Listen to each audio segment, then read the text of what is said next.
Bonjour à tous, j'espère que vous allez bien. Donc dans cette vidéo, on va répondre à la question pourquoi il est assez important de posséder de l'or physique pour se protéger. Alors dans un premier temps, on va repartir dans le passé en 1971 avec le président américain Richard Nixon qui a décidé de décorréler l'or de la monnaie papier. Alors pourquoi Richard Nixon a décidé de décorréler l'or de la monnaie papier?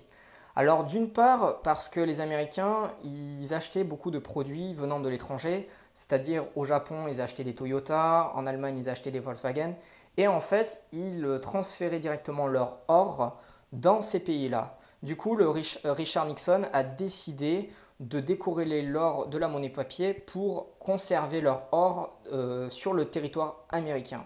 Donc ça, c'est l'un des facteurs principaux. Il faut rajouter à cela qu'en 1933, le président Roosevelt avait décidé de réquisitionner l'or des Américains, donc les pièces, les lingots, les certificats, jusqu'en 1975. Donc cela veut dire que de 1971 à 1975, les Américains ne pouvaient pas utiliser d'or et devaient utiliser simplement une monnaie fiduciaire, une monnaie qui ne reposait que sur de la confiance. On peut voir aujourd'hui l'évolution du cours de l'or, c'est-à-dire qu'une pièce de Krugerrand qu'on pouvait acheter en Hong Kong en 1972 ne valait que 50 dollars. À l'heure d'aujourd'hui, cette même pièce peut valoir jusqu'à 1500 dollars. Donc c'est bien la preuve que l'or reste une réserve de valeur et que plus on va évoluer dans les décennies, plus l'or va augmenter. Ce qui est vraiment important à comprendre, c'est que le prix de l'or n'évolue pas et n'augmente pas par rapport au crack.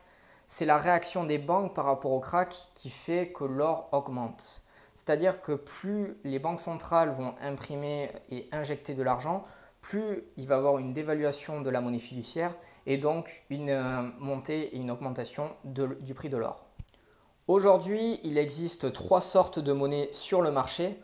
Donc, on a les monnaies qu'on appelle de Dieu, donc l'or et l'argent métal. On a également les monnaies gouvernementales qui sont principalement le dollar, l'euro, la livre sterling, le yuan, le yen, etc. Et ensuite, on a les monnaies des peuples qui sont ce qu'on appelle le bitcoin, l'ethereum, etc. Donc, plus on va évoluer dans les prochaines années, plus l'or, l'argent métal, le bitcoin va augmenter, tandis que les monnaies gouvernementales vont se dévaluer avec le temps. Donc pour toutes les personnes qui sont intéressées de savoir comment protéger leur patrimoine à l'abri des banques et des États en faillite, j'ai mis une formation complète sur la protection de patrimoine où on ira beaucoup plus loin dans le détail. On verra comment se protéger avec de l'or, avec de l'argent physique, du vin, des terrains, de l'immobilier et d'autres choses.